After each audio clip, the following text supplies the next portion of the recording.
Good afternoon, I'm Mike Powers. For the third time in recent months, New Mexicans are saying goodbye to a fallen law enforcement officer. This time it's beloved Sergeant Joe Harris of the Sandoval County Sheriff's Department, who was shot and killed in the line of duty last week.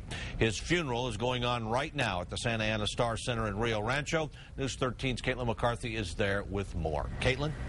Mike, the service started about a half hour ago. Sergeant Harris's casket was followed here by a motorcade that stretched for miles.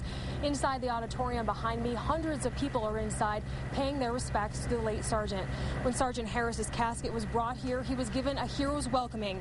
The procession was surrounded by saluting officers and American flags. Two Sandoval County Fire Department's truck ladders are also holding up the American flag in front of the Star Center. Inside, a slideshow of pictures of Sergeant Harris and his family is flashing on giant screens on the walls. Here's what people attending Harris's funeral have to say about him. He cared a lot about kids, a lot.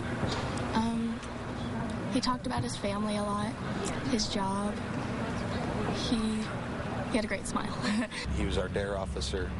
He was an inspiration to me when I got into law enforcement. I wanted to be like him in every way possible.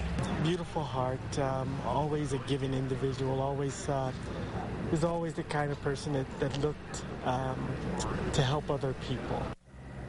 Now, after the service, there will be a private interment at the Vista Verde Memorial Park in Rio Rancho. Mike, back to you. Okay, Caitlin, thank you very much. Sergeant Harris was a 27-year veteran of law enforcement. He leaves behind a wife and 5 children.